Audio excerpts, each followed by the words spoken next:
Hi guys, welcome back to the Yorkshire Modeller. We're now on to issue 14 of Hachette's Battleship Bismarck.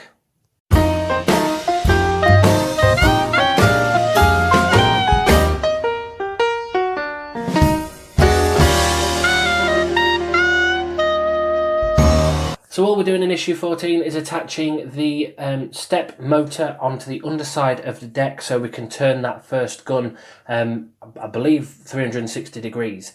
What I'm going to do before we get to that is I'm just going to show you the deck as I've got it now.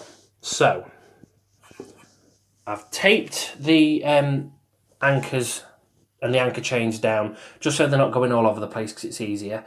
I've got the blast bags on the cannon just there as well, and those were weathered with just some charcoal dust. We had some charcoal bags. It's barbecue weather all of a sudden, so we had some charcoals. I've just got a knife, grazed some charcoal dust off of one of the pieces of charcoal and just put a few bits on there just to make it look a little bit like soot. I've also painted the top of that first cannon. Now I just masked the very edges off, so all the way around with some, have I got some here? No. Some really thin Tamiya masking tape, masked the rest of it off, and then just very, very carefully just hand painted on those, on that colour.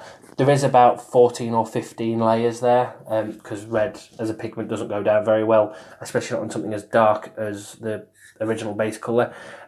If you're going to do it, you will get some overspill. And I just used Tamiya Sky Grey just to kind of go back onto these bits around here, just to make sure that it was, again, the same colour. And Sky Grey is a pretty close match, to be honest. Make sure you get the XF, which is the flat, so it's like the matte paint if you're going to do it. So yeah, that's that bit done. Now, in this week's issue, we get the motor itself, which is here, and then we get some screws to attach it onto the underside of the deck, which I'll get to in a second. So I'll just move the camera down and we'll just go through the magazine quickly. So in the magazine this week, we just get the motor and the PWB screws. So they're the ones that look like the silver screws that if you built the Millennium Falcon, the D'Agostini Falcon, you had silver screws that held the actual plates onto the metal framework. They look very similar to those. And you need the cog that came with issue 12 as well, that last cog that we didn't fit back then. And then that all just simply gets attached underneath the hull onto the gun, which we'll get to in just a minute. Then you've got the launching of the ship itself, how that all went down when the Bismarck was first launched.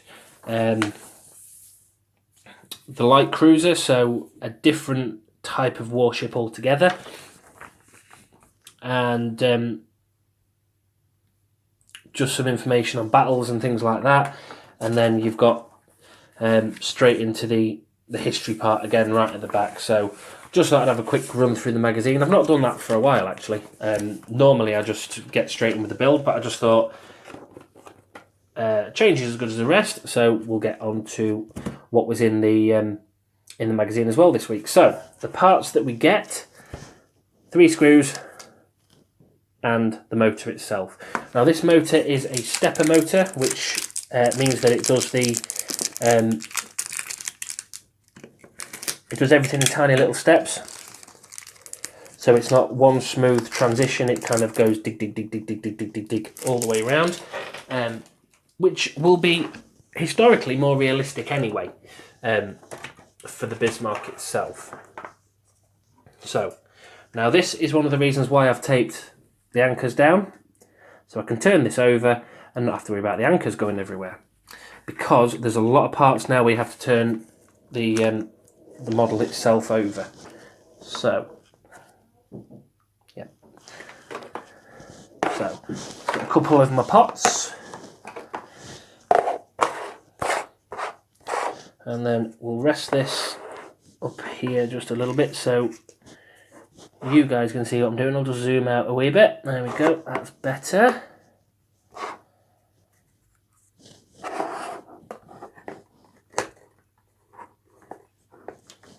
So Now the gun turret motor is a step motor, more commonly called a stepper motor, that controls the rotation of the turret in small steps. So take the gun turret motor, that's this one here. Oh, let me grab that cog actually. So,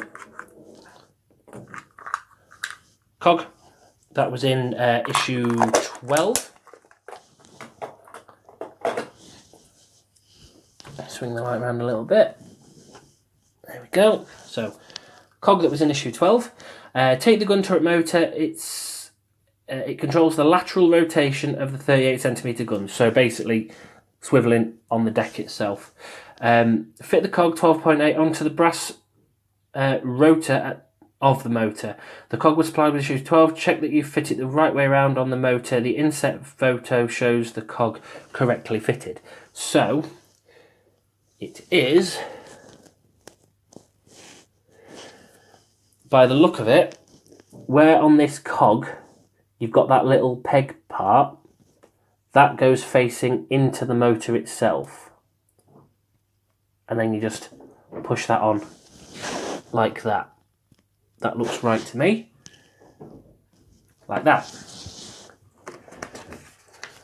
And then, on to the instructions again. Place the deck upside down on your work surface, taking care not to damage any details. Position the motor on the underside of the deck as shown. So basically, the motor will go onto the deck like that.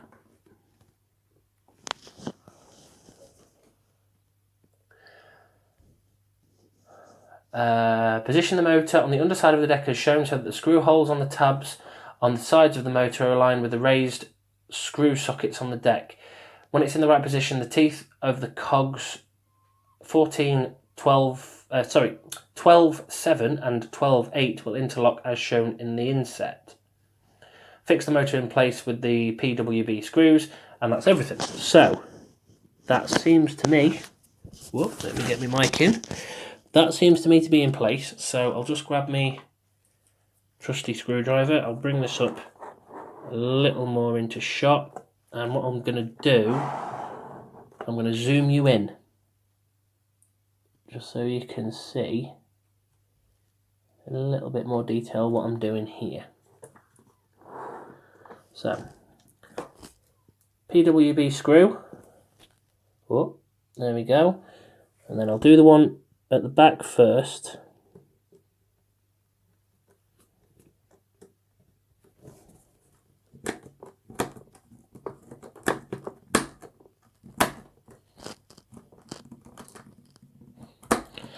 You do have to put quite a lot of pressure onto this, otherwise you're going to round the head of the screw. But just take your time.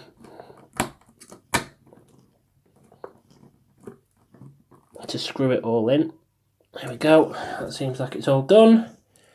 And then I'll show you on your side as well. So screws there. Stand up for this so even I can see what I'm doing. Line that up with the hole. And then move this back a little bit. There we go.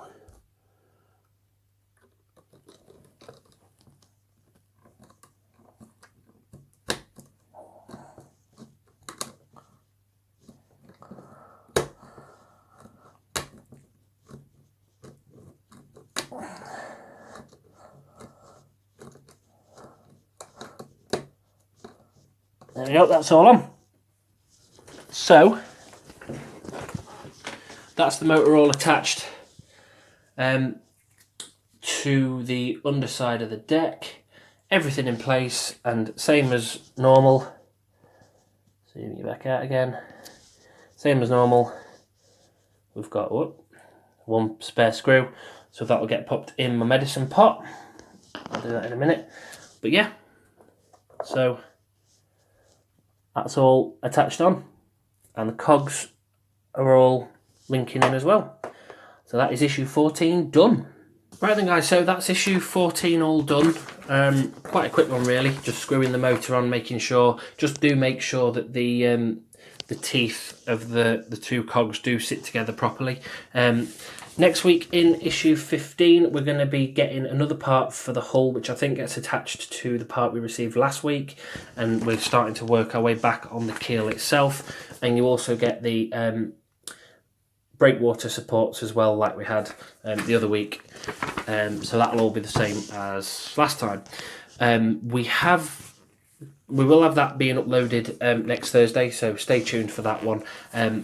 I've also bought something from Amazon, which was recommended by Martin Thomson, which is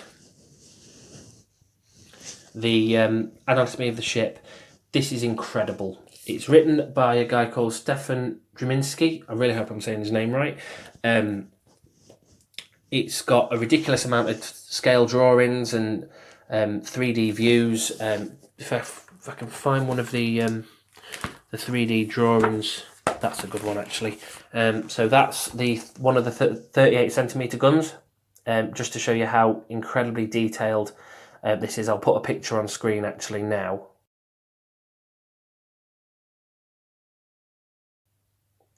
So you can see it's ridiculously well done. Tells you everything, tells you what each individual part of the gun does. Yeah, also it's helped me with choosing which version of the Bismarck I'm going to do. So the Bismarck had a few different paint jobs during its lifetime. The first one, when it was first commissioned, was just basic plain. Then you had one in March 1941, which had the swastikas at the front and stern, and then the tops of Anton and Dora, the 38 centimetre guns at the front and the aft, the tops of those were painted red. Then we have another version which is May 1941, which is when Hitler visited the Bismarck, and then all of the guns, the 4 38 centimetre and the other 6 guns, were all painted, all their tops were painted yellow. That was for the special visit from Hitler. Where's the other one? Then there was the final one where I think all of the swastikas were just painted over, they were painted grey. So this is the version that I will be doing, just to give you an idea. So you've got the swastika at the bow, swastika at the stern, and then you can see on there as well the rear guns. That one there, just there, sorry, is Dora, and then you've got that one there, which is Anton. Tops of those both painted red, which is why I've painted the top of mine red. I would definitely recommend this. It's fantastic as a source for if you're wanting to make your model historically accurate. I got it from Amazon, like I say. It was £25 including postage. The recommended retail price of this is £35 sterling, $60 US and $79 Canadian. It's definitely worth it. I would definitely get it if you can. So yeah, that's everything for this week done. So we will see you next Thursday with issue 15 of Battleship Bismarck. Happy modelling, guys.